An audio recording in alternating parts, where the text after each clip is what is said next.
Lanjut ke materi.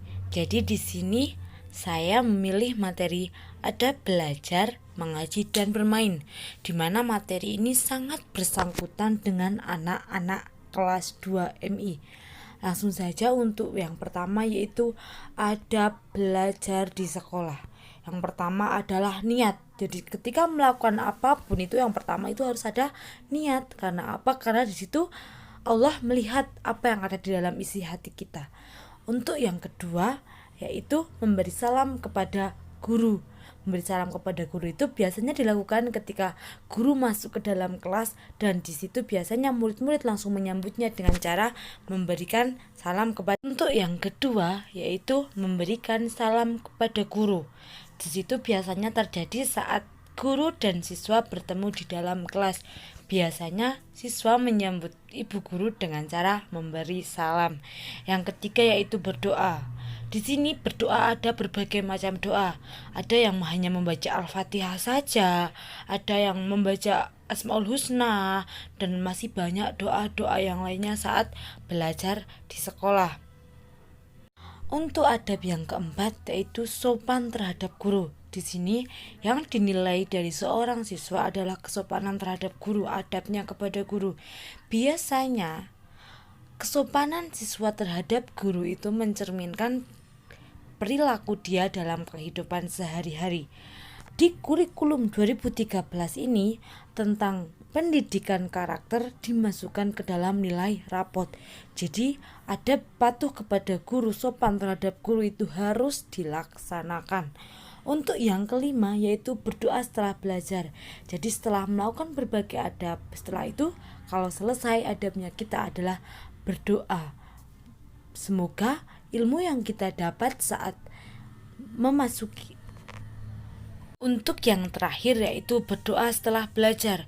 Di sini setelah kita melakukan berbagai adab, berbagai hal dalam belajar yang harus kita lakukan terakhir yaitu berdoa setelah belajar. Di sini supaya ilmu yang kita dapatkan saat belajar itu bermanfaat untuk diri kita.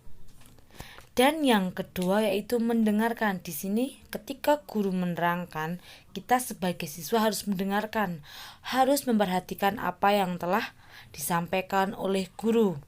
Dan yang ketiga yaitu membawa perlengkapan. Supaya apa? Supaya apa yang kita perlukan itu kita punya, tidak merugikan orang lain, tidak mengganggu konsentrasi orang lain saat belajar. Dan yang selanjutnya yaitu adab yang kedua, yaitu adab belajar di rumah. Adab belajar di rumah itu yang pertama, belajar di tempat yang sesuai. Ketika belajar, kita harus belajar di tempat belajar ataupun di kamar. Jangan belajar di ruang tamu, nanti kalau ada tamu kita malah bingung sendiri. Jangan belajar di depan TV, karena apa? Kalau di depan TV berarti kita fokusnya pada TV itu, bukan sama pelajarannya. Jadi kita harus memilih tempat yang sesuai untuk belajar. Yang kedua, adabnya selalu ada berdoa sebelum dan sesudah belajar supaya Allah memberikan kemudahan dan memberikan kemanfaatan saat kita belajar. Yang ketiga yaitu merapikan buku. Kita harus merapikan buku-buku yang telah kita gunakan. Kita harus menjadwal untuk jadwal yang besok. Supaya apa? Supaya di situ tuh kita tidak terlalu terburu-buru keesokan harinya. Jadi misal besok jadwalnya ini kita udah rapikan malam harinya, otomatis untuk besok pagi kita sudah tidak merapikannya lagi. Dan yang terakhir itu menyiapkan buku untuk esok, sama seperti tadi yang merapikan buku. Intinya ketika kita merapikan buku dan menyiapkan buku itu gunanya itu supaya apa? Supaya kita tidak terburu-buru untuk waktu yang akan datang dan kita terlihat rapi meja belajarnya atau tempat bukunya. Untuk adab yang selanjutnya yaitu adab mengaji. Dalam tanda kutip mengaji di sini adalah mengaji membaca Al-Qur'an, seperti itu. Yang pertama adabnya itu kita harus berwudu. Karena apa? Sebelum kita membaca, sebelum kita menyentuh, sebelum kita membawa kitab suci, kita dianjurkan suci dari hadas kecil maupun besar, yaitu dengan cara berwudu. Yang kedua yaitu memakai pakaian yang suci dan bersih. Jadi tidak pakaian yang habis digunakan untuk bermain-main di lapangan, pakaian yang habis digunakan untuk berkeringat sehari-hari, itu tidak boleh. Jadi kita adabnya itu harus memakai pakaian yang suci dan bersih.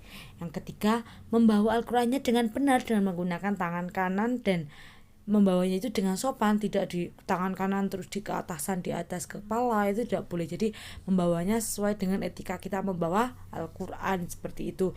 Yang keempat, membaca ta'awudz dan basmalah. Sebelum kita membaca Al-Qur'an, kita dianjurkan membaca ta'awudz dan basmalah.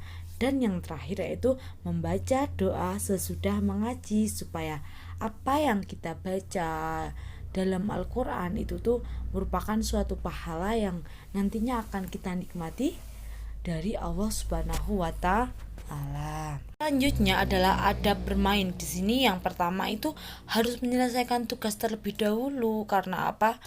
Kalau kita mau bermain, kita tuh diusahakan harus menyelesaikan tugas yang diberikan oleh guru dulu. Jadi sebelum kita bermain, alangkah baiknya kita mengerjakan PR dulu, mengerjakan hal-hal yang dianjurkan oleh guru, yang diperintahkan oleh guru. Yang kedua itu bermain di tempat yang aman. Tidak boleh kita bermain kok di lapangan yang ada kaca-kacanya, atau bermain di genteng, atau bermain di dekat yang berapi, itu tidak boleh. Yang ketiga, tidak menggunakan bahan berbahaya, tidak menggunakan bahan-bahan kimia, tidak menggunakan bahan-bahan yang merusak tubuh kita. Jadi kita bermain pun kita senang, kita have fun, tidak memikirkan bahaya dari apa yang kita mainkan, seperti itu. Yang keempat yaitu kita harus jujur. Kalau kita tidak jujur dalam bermain, otomatis teman-teman kita itu akan menjauhi kita. Jadi kita bermain itu harus jujur. Kalah yo kalah, menang yo menang, seperti itu. Tidak boleh kalah terus marah-marah, aku tuh harusnya menang, seperti itu tidak boleh. Kalau menang ya harusnya tidak boleh sombong, harus menghargai yang kalah, seperti itu. Yang keempat yaitu menjaga kebersihan. Misal kita belajar, kita bermain di lapangan, kok ternyata saat bermain di lapangan itu banyak sampah yang dihasilkan oleh permainan kita. Yuk, sebisa mungkin setelah selesai bermain, kita mengambil sampah-sampah itu dan mengusahakan supaya tempat itu seperti tadi sebelum kita bermain, seperti itu. Yang selanjutnya itu tidak mencelakakan orang. Jadi tidak bermain jorok-jorokan dari genteng, atau bermain lempar-lemparan bola habis, seperti itu kan tidak boleh. Itu bisa mencelakakan orang atau teman kita sendiri. Yang keempat harus saling tolong menolong, dan yang terakhir itu harus ingat waktu. Demikian